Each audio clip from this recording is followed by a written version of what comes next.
राहुल गांधी के एक ट्वीट पर आजकल पूरा भारत हैरान है। उन्होंने ट्वीट कर जेन जी का आह्वान किया कि अब वही इस देश को मोदी के शासन से निजात दिलाएगा। यानी उन्होंने मान लिया कि अब वो कुछ न कर पाएंगे। उनके तर्कस के सारे तीर खत्म हो गए। लेकिन मित्रों, जरा सोचिए, जिस नेता को यूपी के चुनाव में जेनजी को इकट्ठा करने में अखिलेश यादव की मदद लेनी पड़ती हो, फिर भी जेनजी पास नहीं फटकता हो, जिस आदमी को अपना एजेंडा चलाने और जेनजी को इकट्ठा करने के लिए बिहार में तेजस्वी यादव और उनकी पार्टी की मदद लेनी पड़ती हो, और फिर साजिश का पता चलने पर जेनजी और तेजस्वी यादव दोनों वापस चले जाते हों, राहुल गांधी को अकेला छोड़ के। उस आदमी की, उस नेता की इस गुहार पर कि अब तो जेनजी ही बचाएगा देश को, कौन सा जेनजी आएगा ये आप सबको पता है। राहुल गांधी के ट्वीट से यही पता चलता है कि भाई मोदी को हटाना अब हमसे तो ना होगा, अब तो जेनजी ही मोदी को हटाएगा। कई लोग मुझसे सवाल भी पूछ रहे हैं कि भाई राहुल गांधी के इस ट्वीट का क्या मतलब है। तो मैं उनको बताता हूं कि भाई ट्वीट का वही मतलब है जो आप समझ रहे हैं। राहुल गांधी आह्वान कर रहे हैं कि इस देश के युवा सड़क पर उतरें, तोड़फोड़ करें, सरकारी दफ्तर और इमारतें जला दें, आग के हवाले कर दें, और उसके बाद राहुल गांधी को प्रधानमंत्री भी बना दें। अब ये उन्होंने अपने ट्वीट में लिखा नहीं है, लेकिन बिटवीन द लाइन्स तो यही है, क्योंकि 55 साल की उम्र में भी वो खुद को जेनजी ही मांगते हैं राहुल गांधी। मेरी फिर से उनको सलाह है कि पहले यूपी बिहार में जेनजी को इकट्ठा कर लो भाई, चुनाव जीत जाओ, एक न भी जीतो तो रिस्पेक्टेबल पोजीशन पे आ जाओ। उसके बाद पूरे देश में उस सो कॉल्ड क्रांति की बात करना जो जेनजी की क्रांति के नाम से जानी जाती है। और नेपाल और बांग्लादेश में उसने तख्ता पलट कर दिया। इन तीनों देशों में कोई क्रांति नहीं हुई, बस ये देश अपनी समस्याओं के चलते डीप स्टेट का शिकार हो गए।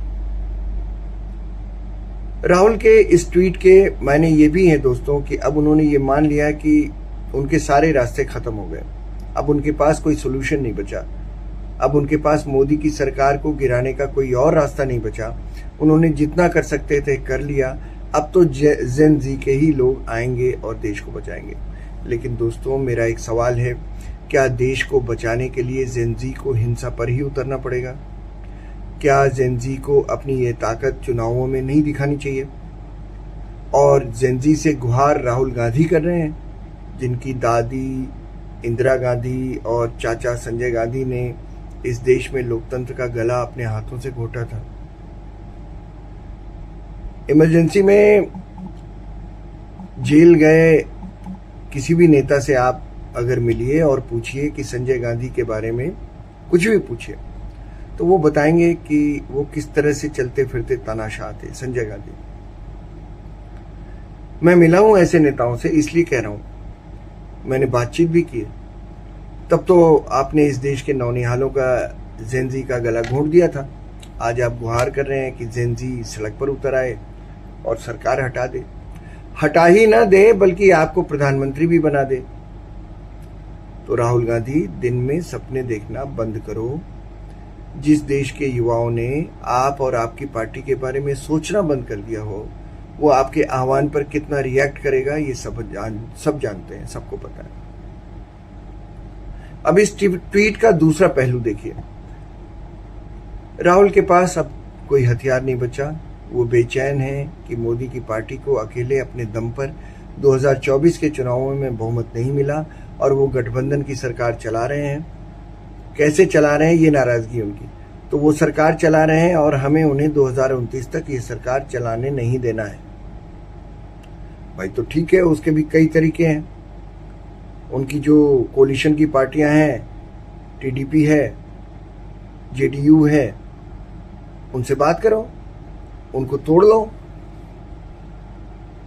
पास्ट में आपने ऐसे ही किया ना, बहुत सारे मामलों में आपने ऐसे किया, तो आप कर लो, सरकार गिर जाएगी। लेकिन बिहार में तो जेडीयू के खिलाफ आप लड़ रहे हैं।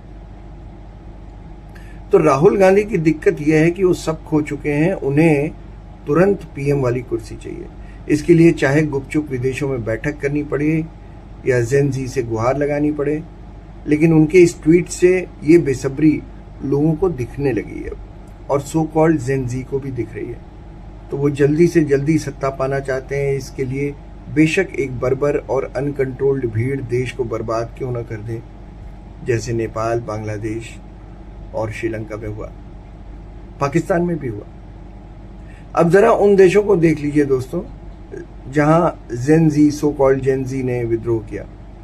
विरोध किस चीज का था? श्रीलंका में आर्थिक संकट था, महंगाई चरम पर थी, नेता ऐशो आराम में बिजी थे।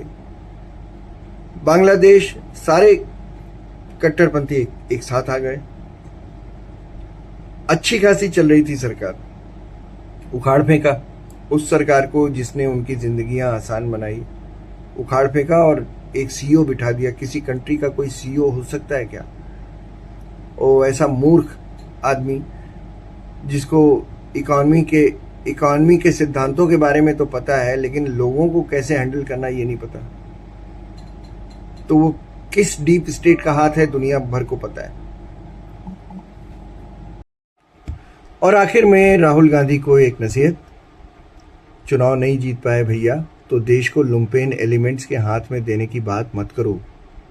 दंगा फसाद करके, सत्ता हथिया करके केंद्र में आने की कोशिश मत करो। सत्ता वैसे भी तुमको नहीं मिलनी है, दंगा फसाद करके नहीं मिलेगी। सत्ता में वापसी करनी है तो बिहार में शुरुआत करो, बिहार से वहाँ के जेनजी से आह्वान करो कि वो घर से निकलकर बाहर आएं और भारी से भारी संख्या में निकलकर तुम्हारी पार्टी को वोट दें, दूसरों को भी समझाएं कि तुम्हारी पार्टी को वोट करें।